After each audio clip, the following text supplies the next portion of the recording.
NRC में 19 लाख लोग left out हुआ है। उन लोगों को नेशनल आइडेंटिटी कार्ड देना हमारा एक मांगे है। फायदा लूटने के लिए, जो पॉलिटिकली फायदा लेने के लिए ये धर्म के नाम पर, धर्म के आधार पर राजनीति चला रहा है। If our demands will not accepted, we will again more and more we will continue our program, protest program against the government. नमस्कार, आप नेशनल दस्तक देख रहे हैं और मैं इस वक्त राजधानी दिल्ली के जंतर मंतर पर हूं। ये लोग अपनी तमाम मांगों को लेकर के यहाँ पर आंदोलन कर रहे हैं, सरकार से मांग कर रहे हैं कि यूनिवर्सिटी बनाई जाए। इसके साथ ही तमाम मांगे हैं। भाई साहब हमारे साथ हैं, क्या कुछ मांगे हैं सरकार से आप लोगों की और क्यों मजबूर हो गए आप लोग जंतर मंतर आने के लिए? देखिए, असम के लोगों के ऊपर, स्पेशली माइनॉरिटीज के ऊपर कुछ काम खिलाफ कर रहा है। वो माइनॉरिटीज के लोगों को लैंड पट्टा, अभी तक बहुत सारा लैंडलेस लोग हैं, उन लोगों को लैंड पट्टा नहीं दिया है। असम के लोगों को, माइनॉरिटीज को टाइम से टाइम वो इविक्शन किया जा रहा है। तो it is prior duty of government to provide shelter to those who are landless. वो और एक दूसरा मुद्दा है, असम के लोगों को एनआरसी एक बड़ा मुद्दा है। एनआरसी में 19 लाख लोग लेफ्ट आउट हुआ है। उन लोगों को नेशनल आइडेंटिटी कार्ड देना हमारा एक मांगे है। डिबोटर के नाम पर असम के लोगों को हरासत किया जा रहा है, हैरेसमेंट किया जा रहा है। तो हमारा मांग ये है, एनआरसी के ऊपर, डी वोटर के ऊपर, इलेक्शन के ऊपर, ये सब के ऊपर, असम के लोगों के ऊपर जितना सारा हैरेसमेंट हो रहा है, ये हैरेसमेंट बंद करने के लिए बीजेपी को मैं अपील करना चाहता हूँ। हेमंत बिस्वा शर्मा साहब सीएम हैं, कांग्रेस से आए हुए हैं, इसके बाद भी कुछ बेहतर नहीं कर पा रहे हैं। देखिए, बीजेपी का मुद्दा ये है, वो तो जात पात का राजनीति करता है। क्या बात करते हैं सर? सबका साथ सबका विकास की बात बीजेपी करती है और आप कह रहे हैं जात पात की राजनीति करती है। देखिए, सारे इंडिया का जितना सारा राज्य है, असम की बात थोड़ा अलग है। असम को एनआरसी सिर्फ असम में ही हो रहा है ना। NRC national register of citizenship का जो अमेंडमेंट का काम, अपडेट का काम, ये सिर्फ असम में हो रहा है। डी वोटर सिर्फ असम में हो रहा है। क्यों हो रहा है भाई? इसका मकसद, बीजेपी का मकसद ये है माइनॉरिटीज लोगों को हैरेसमेंट करना, और ये बंद कराने के लिए हमारा दिल्ली जंतर मंतर में हमारे ये डेमोक्रेटिक धरना कार्यसूची ले लिया। तो यहाँ पर आंदोलन कर रहे हैं, आवाज तो मोदी जी तक नहीं जाएगी, संसद तक आवाज नहीं पहुँचेगी, आवाज यहीं पर दब सकती है। तो कैसे इंसाफ मिलेगा? जो मांग कर रहे हैं वो सारी मांगे पूरी कैसे होंगी? देखिए, India is a democratic country, और वो डेमोक्रेटिकली हम ये आंदोलन कार्यसूची जो है ये लिया है। यहाँ हमारा मेमोरेंडम होगा। ये मेमोरेंडम हम प्राइम मिनिस्टर तक पहुँचाएंगे। उनको हम we will submit memorandum to the honourable prime minister of India. प्रधानमंत्री कितना तक इम्पोर्टेंस देगा उसका बात है, मगर हमारा तो मांग है ये पूरी करने के लिए। डेमोक्रेटिक कंट्री में जनता का आवाज नहीं सुनेगा तो वो भी बीजेपी का एक, it is the failure of BJP का। लेकिन सारा काम देश हित में हो रहा है, तो बिस्वा शर्मा साहब मुख्यमंत्री हैं, देश हित में काम नहीं कर रहे हैं, अल्पसंख्यक के खिलाफ काम कर रहे हैं, आप यही कह रहे हैं? खिलाफ कर रहा है।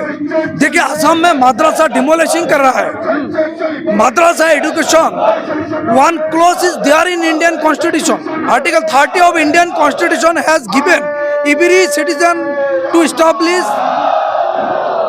Religious and linguistic institution by their own choice. ये तो संविधान का एक धारा है ना। तो संविधान को तोड़ा मरोड़ा जा रहा है, मद्रासा को डिमोलिशिंग कर रहा है। मतलब वो संविधान का खिलाफ कर रहा है ना। वही बात है।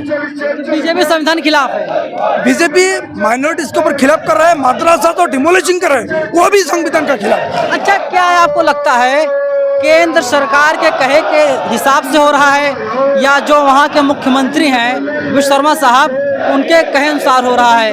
मोदी जी तो कहते हैं मैं बाबा साहब को मानता हूँ, बाबा साहब को मैंने पढ़ा है, बाबा साहब जहाँ जहाँ गए थे वहाँ पर मैं गया हूँ, तो संविधान मानने की बात करते हैं। और आप कह रहे हैं कि बीजेपी संविधान को तोड़ करके वहाँ पर अलग तरीके से परेशान कर रही है। पहले मेरे बात सुनिए ना, संविधान जो बनाया हुआ था ना, अंबेडकर ने बनाया था, वो कोई बीजेपी कांग्रेस ने नहीं बनाया था। तो जो कर रहा है वो संविधान का खिलाफ कर रहा है, इतना ही काफी। क्या करेंगे आप लोग इसके बाद? मांगे नहीं मानी जाती तो आगे का क्या रूप रेखा तैयार है? अरे भाई, हमारा डेमोक्रेटिक ये sit in demonstration we just taking a programme, our programme will continue. If our demands will not accepted, we will again more and more we will continue our program, protest program against the government. It is the constitutional rights of every citizen of India. भाई साहब, मोदी जी कह रहे हैं सबका साथ सबका विकास हो रहा है। आप लोग असम से चल के आए हैं, यहाँ पर आंदोलन कर रहे हैं, तो कहाँ पर कमियां दिख रही हैं आप लोगों की जो है कि सबका साथ सबका विकास नहीं हो पा रहा है, अल्पसंख्यकों को परेशान किया जा रहा है? नहीं, सबका साथ सबका विकास तो ये एक स्लोगन है। हाँ। लेकिन जो स्लोगन है, ये तो एक स्लोगन है। हाँ। लेकिन आम जनता जो महंगाई में जो अपना कम्युनिटी के अपना जितना अपना डेवलपमेंट में जितना होना चाहिए था, जैसे फायदा होना चाहिए था पब्लिक को, जैसे स्लोगन का नारा लगाया, ऐसा तो पब्लिक को कुछ नहीं मिला। उसी हिसाब से हम मानते हैं वो तो एक नारा है। क्या नाम है आपका? मेरा नाम है अनवर हुसैन। हुसैन साहब, वहाँ पर तो मस्जिदों को तोड़ा जा रहा है, मदरसों को तोड़ा जा रहा है, और बीजेपी कह रही है कि जहाँ पर आतंकवादी पलते हैं उन सब मदरसों को तोड़ा जा रहा है, और आप लोग कहते हैं कि मुसलमानों पर अत्याचार किया जा रहा है। नहीं, वो एक गलत मैसेज है।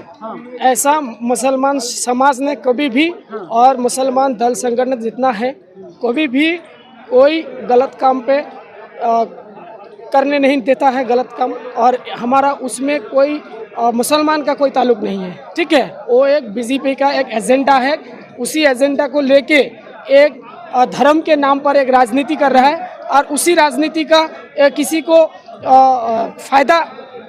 फायदा लूटने के लिए, जो पॉलिटिकली फायदा लेने के लिए ये धर्म के नाम पर, धर्म के आधार पर राजनीति चला रहा है भाजपा का।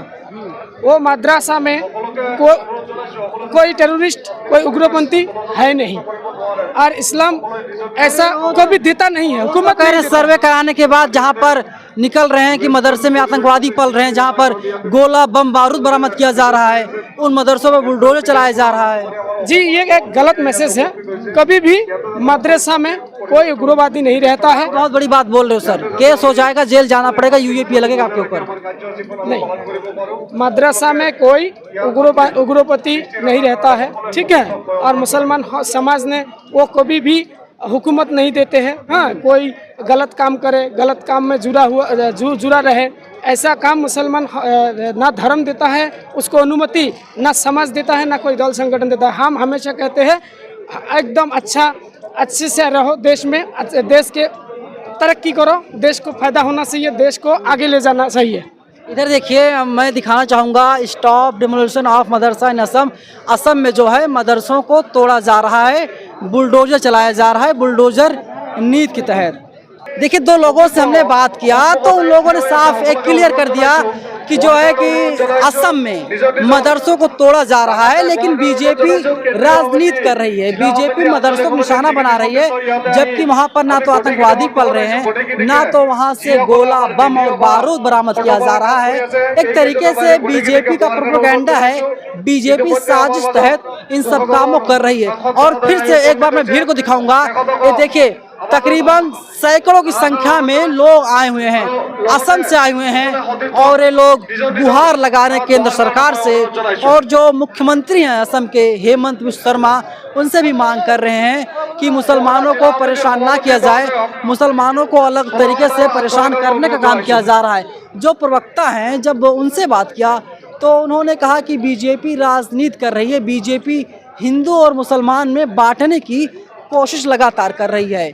लेकिन सोच लीजिए कि राजधानी दिल्ली के जंतर मंतर एक ऐसी जगह है जहां पर पूरे देश के लोग आते हैं, अपनी आवाज़ को बुलंद करते हैं, सरकार तक अपनी आवाज़ को पहुंचाते हैं, और ये लोग असम चल करके आए हुए हैं और अपनी आवाज़ को बुलंद करने का काम कर रहे हैं। इन लोगों जो मांगे हैं उस पर आप लोग क्या प्रतिक्रिया है, क्या विचार है, कमेंट सेक्शन में आप लोग अपने विचार जरूर बताइएगा। साथी धारण के साथ मैं नवीन कुमार नंदन, नेशनल दस्तक, जंतर मंतर, दिल्ली। नेशनल दस्तक की आपसे गुजारिश है कि अगर इसको बचाना चाहते हैं तो नेशनल दस्तक को सब्सक्राइब करने के लिए रेड कलर के सब्सक्राइब बटन को दबाएं, फिर बेल आइकन की घंटी दबाएं।